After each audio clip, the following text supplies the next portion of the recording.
esta historia de la Navidad vemos a estos misteriosos magos, sabios, hombres del Oriente, que salieron a buscar a alguien que transformaría al mundo, introduciría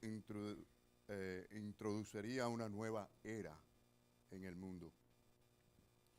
Y noten conmigo la pregunta que ellos hicieron. ¿Dónde está el rey de los judíos que ha nacido? Porque su estrella hemos visto en el oriente y venimos a adorarle. Hermanos, si notamos, fue algo extraordinario el hecho de que ellos hubieran tenido esta clase de revelación. Confirma que esto era algo directamente de Dios a través de ellos. Y que no dudaron de la existencia, porque no preguntaron si había nacido, sino que dónde estaba. No era cuestión de la existencia, sino del lugar para ir y adorar. ¿No les parece esto a la manera en que pensamos los hijos de Dios cuando estamos tan convencidos de un Dios existente que ha transformado y que puede transformar? No es una pregunta si las cosas están en las condiciones que queremos para ir a adorarle, sino dónde está el lugar de adoración para ir y adorarle. No importa si esté lloviendo, no importa si hay frío, no importa las condiciones. ¿Qué es lo que hace el pueblo de Dios que busca realmente al Señor? Le busca donde quiera que sea y le adora. Hay una gran diferencia, mis queridos hermanos, y yo creo que esa historia habla algo de esta actitud, de esta forma en que nos proyectamos, porque Dios nos guía. ¿A quién? A Jesucristo, para que le adoremos. Fue algo extraordinario, hermanos, y esto no era una superstición, porque se trataba de aquel que había creado al mundo y todas las cosas en él. Así que esta mención de un bebé que sería rey, por supuesto que en la historia que leemos, en la historia bíblica, notamos que levantó un tremendo celo y temor. Fíjense que todas estas cuestiones de la historia son importantes para nosotros porque aquí vemos siempre la obra de Dios, la soberanía de Dios y vemos la maravilla de Dios. Cada detalle de esta historia es algo extraordinario. Y vemos que Herodes tuvo un celo, un temor, vio la posibilidad de un rival para lo que es el trono. ¿Y qué hizo Herodes? Ya ustedes saben, mandó a matar a todos los niños menores de 2 años en Belén, pensando que eso era la solución de todo el asunto. Y hermanos, el punto aquí es que se trataba del que tenía el control del tiempo y de las cosas. Se trataba del título que se le dio rey, y esto tiene un gran significado. Un rey es uno que ejercita autoridad, ¿no? Es uno que da órdenes y que las cosas se hacen como él quiere. ¿No es así, hermano? Y se trataba del rey, de reyes, y también de Señor, de señores. Y en esta mañana sería de gran beneficio para cada uno de nosotros que nosotros pudiéramos escuchar atentamente al mismo mensaje que este ángel les dio a todos ellos, incluyendo a los pastores, acerca del nacimiento de Jesucristo. Por cierto, hay tantas cosas que salen de allí, de que hubo un coro angelical, de que cantaron en los cielos, gloria a Dios y todo esto. En realidad, siempre apareció un ángel que dio el mensaje, que habló. Y en una sola ocasión, multitudes de huestes celestiales que dijeron, gloria a Dios en las alturas. Pero nunca dice que cantaron y que hubo un coro que cantó. Yo me imagino que si eso hubiera sido así, se hubiera oído por todo Belén, ¿no? El coro angelical. Pero parece que fue en una manera suave, bien directa, a aquellos hombres que estaban escuchando. Pero el punto es que debemos responder en esta mañana positivamente a estos títulos o a este título de rey y Señor. Rey y Señor. Y por cierto, quiero decirle que es un grave peligro el no hacerlo. ¿Me están entendiendo?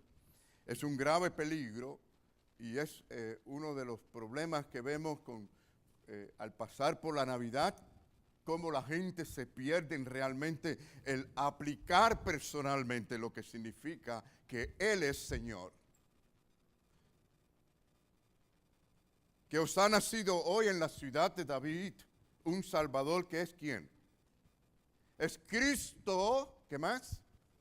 El Señor.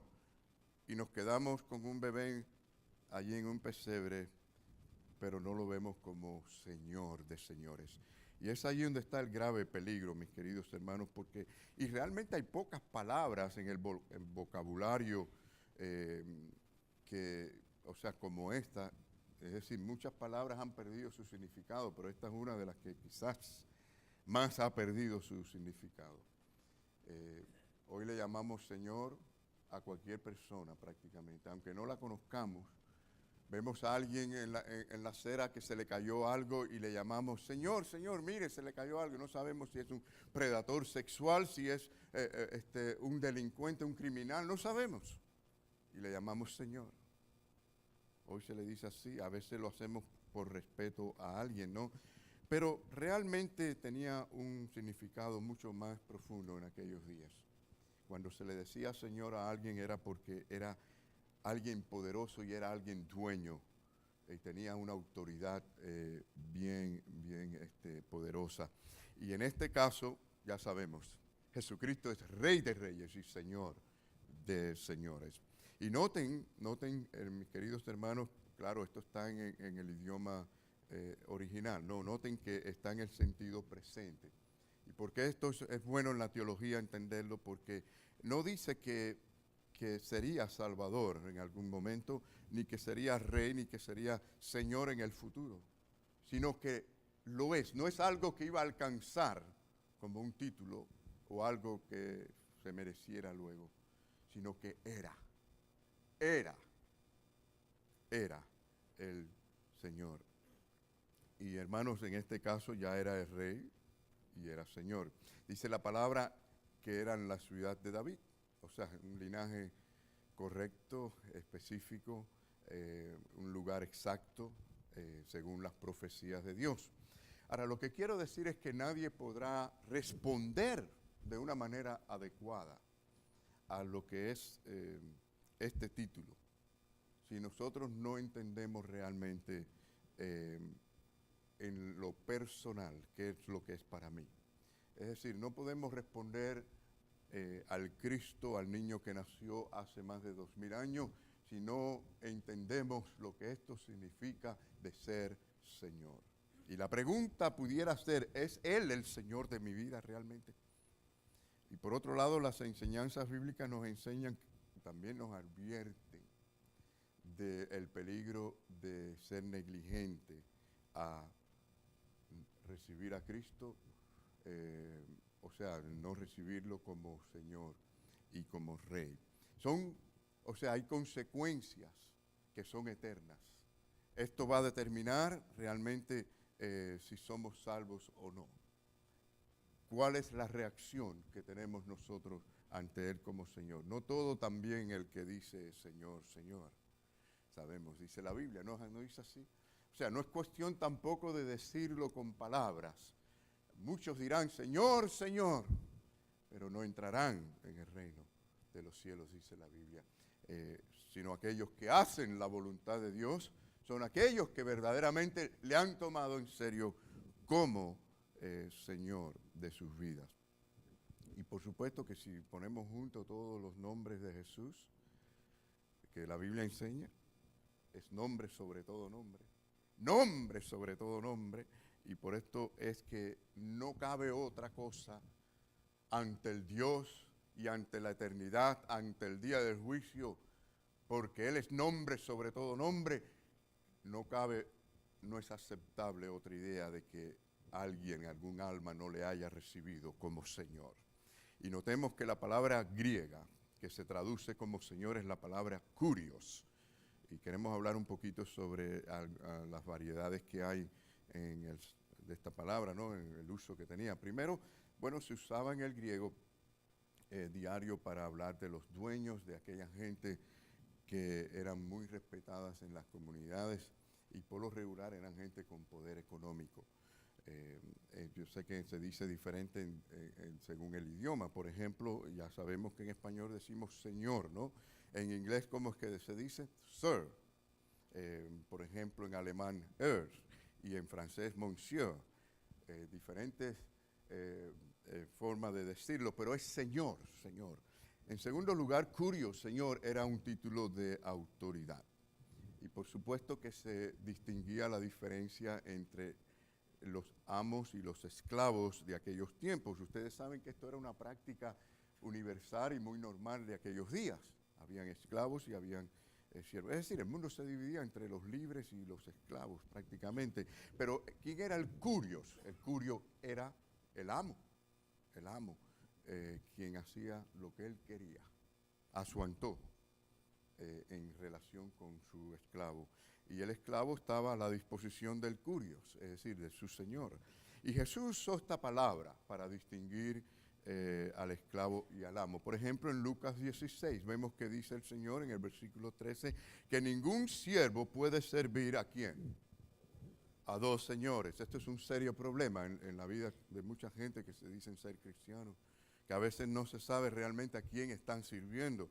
Pero ahí está la diferencia. Si la vida es para servir a curios, pero al Señor Dios, o a otro tipo de curio, a otro señor, porque dice dos señores usando la palabra curios, porque aborrecerá al uno y amará al otro, o estimará al uno y menospreciará al otro. No podéis, dice el Señor, es imposible realmente, aunque muchos creen que sí o que lo están haciendo como aquellos religiosos de aquellos días, pero dice el Señor, no es posible, no podéis servir a Dios y amar las cosas del mundo, las riquezas del mundo. Y esto determina la diferencia, hermano, a quién realmente amamos. Si no amamos a Dios así, estamos amando otra cosa. Ahora, muchos de los fariseos, y este es parte del problema y por qué Jesús lo repetía varias veces, era porque muchos fariseos enseñaban que se podía tener 100% devoción y amor a Dios y 100% devoción y amor a las riquezas. Ellos creían que era una práctica compatible. Y por eso es que se burlaron de Cristo cuando Cristo dijo esto. Miren la burla conmigo en el versículo 14. Dice, y oían también todas estas cosas los fariseos, que eran ¿qué? Ávaros, por supuesto, no necesariamente se notaba por fuera, pero Jesús veía el corazón. Y entonces, claro, con razón dice, y se burlaban de él. Lo tenían bien escondidito por dentro, ¿no? O sea, se puede amar las cosas del mundo y tener avaricia de lo material y no ser muy notable, ¿no? Eso está dentro a veces. Ahora, la pregunta es ¿por qué esta filosofía de los fariseos? Hay una razón detrás que debemos de entender, y es que ellos tenían esa noción común que se ha introducido hoy también en algunas iglesias, de que las riquezas materiales, terrenales, significaban automáticamente la aprobación y bendición divina de Dios.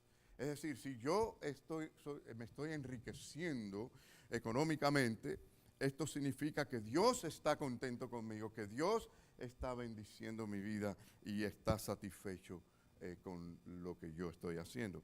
Y yo supongo, hermanos, que a Satanás le guste que los cristianos piensen algo así. Estoy muy seguro de eso. Que la gente piense que eso es lo que significa, ¿no? Y yo creo que a muchos les hace sentirse cómodos en ver que quizás hayan cristianos fieles que van a la iglesia y tienen problemas y tienen sufrimiento y tienen muchos líos, y que ellos que no son tan consagrados, que no van tanto a la iglesia, que no se dedican a servir al Señor, que tienen la vida muy arreglada, pensarán que entonces es así como Dios quiere que sea la vida de ellos. Ahora, esta filosofía, como yo les decía, se ha introducido en estos días, en estos tiempos, en las iglesias, por medio de este concepto o enseñanza de evangelio de prosperidad. Es decir, que si prosperamos porque Dios nos está bendiciendo. Y es más, es la enseñanza que Dios quiere precisamente, que seamos ricos en lo material. Y por eso se estimula a la gente a declarar y a pedir lo que quieran pedir. Pero en cambio Jesucristo enseñó diferente. Miren, incluso Cristo dijo, para que vean que eso no es una manera de medir lo espiritual, miren lo que dijo Cristo en Mateo 19, 24. ¿Sí? ¿Qué dijo el Señor? A ver, ¿están mirando ahí conmigo?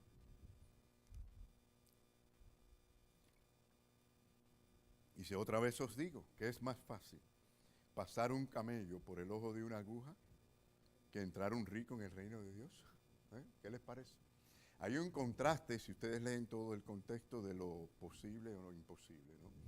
Y por supuesto que han habido todo tipo de explicaciones, que estas agujas eran unos túneles alrededor de Jerusalén, una serie de cosas que no existen, que no se ven en ningún libro arqueológico, para decir que el camello se esforzaba para entrar, toda esa serie de cosas, pero la realidad es que el Señor fue claro, puso un contraste de lo que es imposible, hablando de la salvación, al punto que los discípulos, si ustedes leen todo el capítulo, se dan cuenta que llegaron a un punto que le preguntaron a Jesús, ¿y quién podrá ser salvo? Porque habló antes de todo esto del pecado. Y entonces dijo, si los pobres también son pecadores y ahora los ricos no pueden entrar en el reino de los cielos, como dice acá. Entonces la pregunta fue, ¿quién podrá ser salvo? Y el Señor dijo, lo que es imposible para el hombre es posible para Dios. Y por supuesto que lo que estaba diciéndole aquí era también un problema del hombre cuando ama las cosas del mundo. Está tan lejos y es tanta la imposibilidad que más fácil o primero entraría un camello en el ojo de una aguja de coser que ser rico. Mírense ustedes si la cosa es seria. Es un asunto serio. No podemos amar las cosas del mundo. Y muchos cristianos están soñando con los carros, con las casas, con las cosas, sintiéndose satisfechos con eso y no están satisfechos con la palabra de Dios y la oración. Y no nos damos cuenta. Y yo estoy seguro que al diablo le encanta todo eso. Que los cristianos empiecen muy sutilmente a enfocar su mente y su felicidad y a descansar y a confiar en todas las cosas que pueden tener como posesiones. Yo no estoy diciendo que no disfrutemos de las cosas que el Señor nos permite disfrutar, pero ¿dónde está nuestro corazón? ¿Hacia dónde está nuestra inclinación, nuestros deseos, nuestros pensamientos? ¿Hacia dónde nos movemos nosotros realmente? Así que Jesucristo no condenó las riquezas, que fue lo que condenó, el amor a esas cosas. Y bueno, ahí el Señor nos pone entre una y otra para que el hombre vea que no hay término medio. O le amamos a Él o ya por no amarle a Él estamos amando otras cosas. El mundo hará su llamado, créanme, constantemente el mundo hace su llamado para estas cosas. A través de los medios, a través de todo tipo de medios, es constantemente invitando a la gente a amar las cosas materiales en este mundo. ¿No es así, hermano? A que nosotros deseemos, estemos interesados en esas cosas y por eso hay tanta gente con tantas deudas que no pueden ni pagar porque han caído detrás de todo esto. Y por supuesto, Dios también llama. Dios hace su llamado a que nosotros le amemos a Él. Hay un llamado de Dios a que le sigamos, le amemos. Y ese es al responder a ese llamado, ese es el llamado que realmente nos libra de la esclavitud. Así que, bueno, hermanos, muchos simpatizan con el cuadro del bebé, ¿no? En el cuadro de la Navidad. Pero lo que pasa es que no hay nada exigente. No hay nada de exigente en ese cuadro. Pero cuando nosotros vemos a Jesús como lo que Él es, como el Señor de señores, como el que exige todo, el que dice, si alguno quiere venir en pos de mí, niégase totalmente a sí mismo. Tome su cruz y sígame. Ya la cosa cambia. Ya la cosa cambia porque ahora hay una exigencia. ¿Cuál fue la exigencia? Aquel joven rico que quería seguir a Jesucristo, vende todo lo que tiene, dárselo a los pobre, tremenda exigencia, pero le fue tanta para él que no pudo seguir a Jesucristo. Y esto no era más que una manera de decirlo, tienes que dejar todo en tu corazón, no puedes amar otra cosa. Es completamente a mí, seguirme a mí. Cristo es Señor, Cristo es el Rey de Reyes y Señor de Señores. ¿Cuántos dicen amén? Hermanos, Él es Curios. Los ángeles dijeron que os ha nacido hoy en la ciudad de David un Salvador, que es Cristo, el Señor, el Señor. Él es Señor de tu vida. Hay algo en tu vida en la que luchas porque quieres tener control. Sabes que Cristo quiere que le des todo el control a Él, completamente. Él es el Señor. En tercer lugar, Curio Señor era usado también para describir al que tenía posesión absoluta de una propiedad. Es decir, el que era dueño de un animal, de un esclavo, de una propiedad, en sentido general, de cualquier propiedad, se usaba el nombre de curios. Por ejemplo, el Señor usó también la palabra en Lucas 20 para referirse a, ¿recuerdan la parábola de aquellos malvados labradores? O sea, a ellos se les dio una viña para que produjeran. Y fueron tan malos que no produjeron nada absolutamente. Entonces el dueño, Curios, envió allí a sus siervos para ver si podía poner las cosas en orden. ¿Y qué hicieron estos malvados labradores? Mataron a todos los siervos. Y luego el Curios, el Señor, envió a su propio hijo, el heredero de todas esas propiedades, a que fuera allí a arreglar el asunto. ¿Y qué hicieron? Mataron también al hijo. Bueno, miren conmigo ahora lo que dijo el Señor respecto a esto. En Lucas 20, del 15 al 16, lo tienen ahí en su bosquejo. Dice, y le echaron fuera de la viña y le mataron. ¿Qué pues les hará el Señor de la viña? Miren, hermanos, esto es advertencia. Vendrá y destruirá a estos labradores y dará su viña a otros. Cuando ellos oyeron esto, ¿qué dijeron? Dios nos libre. Y hermano, así mismo sucedió. Porque esto no era más que decir, miren, Dios envió a todos los profetas y los mataron a todos. Después mandó a su propio hijo, el dueño de todo, y también lo mataron. Y vemos luego cómo en el año 70 todo Jerusalén fue destruido. Muchos de ellos dijeron que la sangre de él caiga sobre nosotros. Y miren cómo ha sido Israel hasta el día de hoy. Y dice aquí que le dará su viña. ¿Le dará su viña a quién? A otro. ¿Quién es ese otro? La iglesia de Cristo. Jesús quiso decirles que el pueblo había matado a sus profetas, mataría también al Hijo de Dios y le rechazaría. Así que sí hay consecuencias, hermanos, de rechazar a Jesucristo. En el Evangelio de Juan leemos que dice, a los suyos vino y los suyos no le recibieron. ¿Qué cosa era lo suyo? Si no era el pueblo, era suyo. En cuarto lugar, curio, señor, se usaba para denotar también al que tenía derecho de guardián. Bueno, en el mundo antiguo, yo no sé si ustedes lo saben, pero las mujeres no gozaban de tanta libertad como hoy en día, ¿no? Las mujeres pueden hacer muchas cosas hoy en día. A ver, digan amén ahí.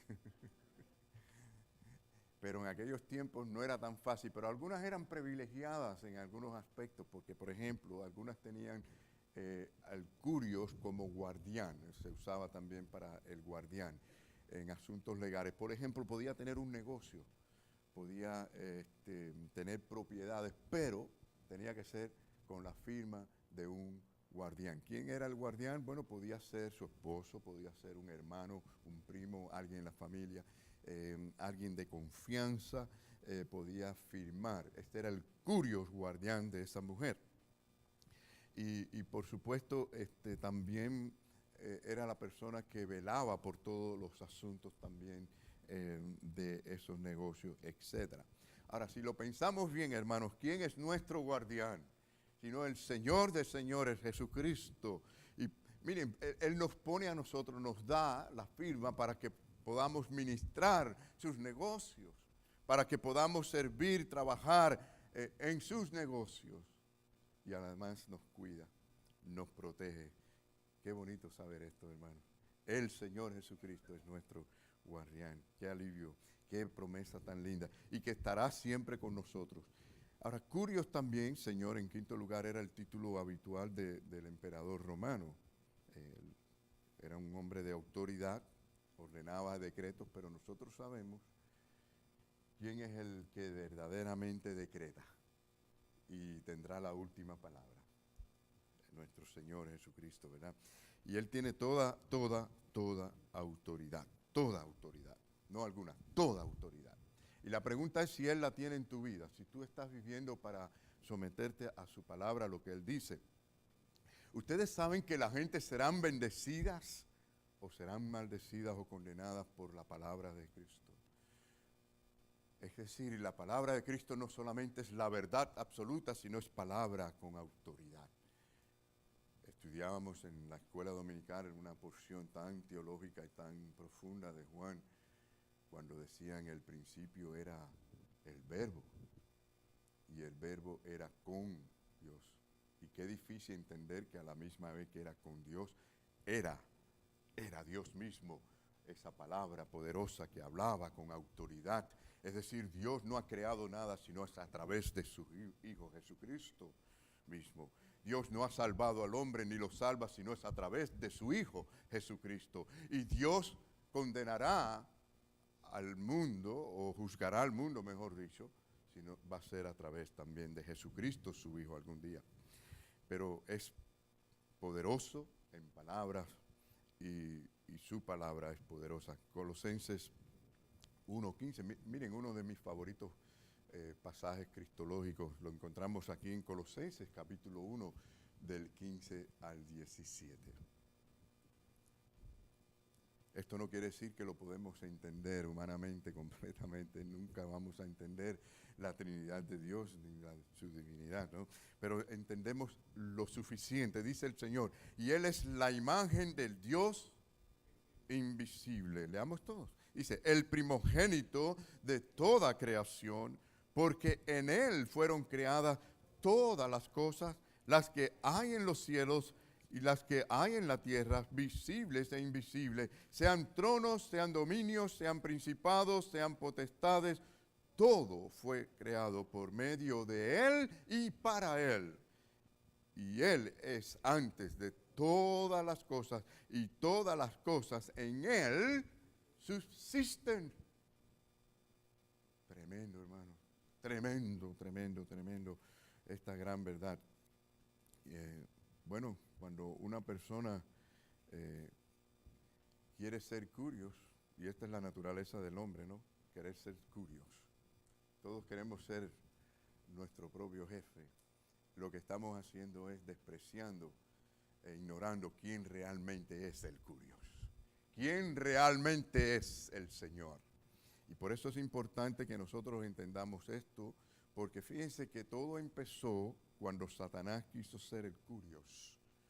Él quiso ser el curios, y cuando se quiere ser el curios, hay una separación totalmente de Dios. Y hermanos, ¿qué es lo que tenemos que hacer nosotros?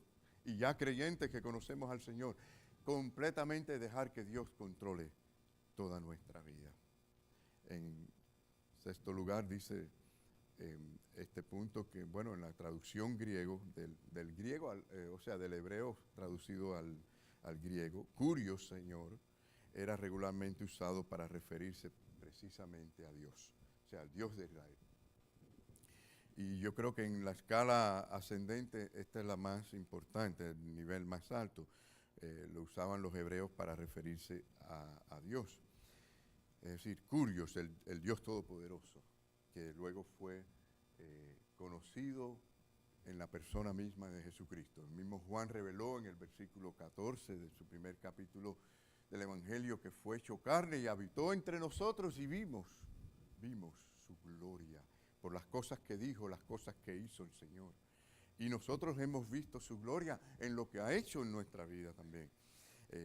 Ese curios que se humilló, tomó la forma de hombre que dejó la eternidad y su gloria y toda su autoridad en los cielos para venir a ser como uno de nosotros y cargar en Él nuestros pecados porque nos amó y nos ama eternamente. Es algo más allá de nuestra comprensión. Y esto, por supuesto, hermanos, que no hay duda de que si nosotros podemos entender y ver que Él es el Señor, no hay duda que nos vemos pecadores, inmerecidos. Y esto nos llama a nosotros a que vengamos al arrepentimiento delante de Dios. Fue el mensaje de Juan el Bautista, fue el mensaje de Jesucristo, el mensaje de los apóstoles, ha sido el mensaje de la iglesia por todos los tiempos. A la gente que vengan a Cristo, vengan reconociendo que son pecadores, que necesitan ser cambiados y transformados por ese poder, ese verbo que es todo el poder de Dios. Él puede hacerlo si de corazón y con fe nosotros venimos a Él. Su venida fue para darnos su amor, su misericordia, su gracia, su poder y su propósito. Hermanos, solo quiero hacer la pregunta. ¿Es Él tu Señor? ¿Puedes decir en esta mañana que amas a Cristo y que Él es tu Señor, el Señor de tu vida? ¿Cuántos diríamos en la práctica? Y me refiero a que lo digamos todos los días, ¿no? Señor, tú eres mi curios, mi dueño, mi rey. Tú eres mi pastor, mi consejero. Tú eres mi Dios fuerte, mi Padre eterno, mi príncipe de paz. Tú eres mi Señor. Hay quienes quieren a Jesús como Salvador, ¿no? O mucha gente quiere a Cristo como Salvador. La pregunta es si lo aman como Señor, si le siguen como Señor. Y lo interesante es que solo donde reina Él, donde Él es Señor, allí hay paz. Una paz, como decíamos, no es como el mundo la da, es una paz que solo Dios da. Hay gozo y hay esperanza de vida eterna, solamente donde Él es Señor. Hermanos, que digamos en esta mañana, como dijo Tomás cuando vio al Cristo resurrecto. Fíjense que comenzamos a hablar de la Navidad y estamos terminando con la resurrección. Cuando vio al Cristo resucitado, Tomás usó esta palabra cuando dijo, mi Señor, mi curios, mi Dios. Amén.